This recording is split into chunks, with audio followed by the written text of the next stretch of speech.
नमस्कार मंडळी, कसे आहात तुम्ही? आज आपण खरवस कसं बनवायचं ते बघणार आहोत. खरवस हा एक पौष्टिक आरोग्यदायी पदार्थ आहे. खरवसामध्ये प्रथिने, कॅल्शियम, व्हिटॅमिन ए आणि डी भरपूर प्रमाणात आहे. त्यामुळे रोगप्रतिकारक शक्ती वाढते आणि स्नायू मजबूत होतात. तर चला आपण खरवस कसा बनवायचा ते आपण पाहूया. खरवस बनवण्यासाठी मी इथे 250 ग्रॅम चिकाचं दूध घेतलेलं आहे. त्यामध्ये आता मी 1 वाटी दूध टाकत आहे. दूध हे थंड करून घेतलेलं आहे. जास्त गरम दूध चिकाच्या दुधामध्ये टाकायचं नाही. त्यानंतर आपण इथे अर्धी वाटी मी साखर टाकलेली आहे. तुम्हाला जसं गोड आवडतं त्याप्रमाणे तुम्ही साखर टाकू शकता. वेलची पावडर आता मी टाकत आहे.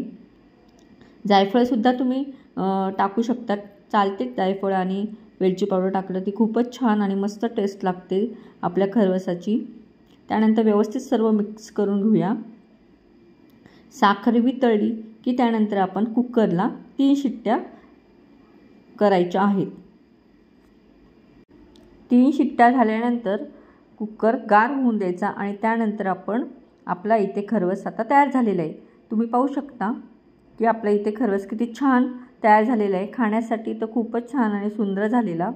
तर तुम्ही नक्की ह्याप्रमाणे ट्राय करा आणि खावा, कारण खूप हेल्दी अशी रेसिपी आहे आणि हा खायलाच पाहिजे सगळ्यांनी, लहानांपासून मोठ्यांपर्यंत सर्वांनीच खायला पाहिजे. तर फ्रेंड्स, माझा व्हिडिओ कसा वाटला ते तुम्ही मला नक्की सांगा आणि जर माझे व्हिडिओ आवडत असतील तर प्लीज लाईक करा, शेअर करा आणि सबस्क्राईब करा.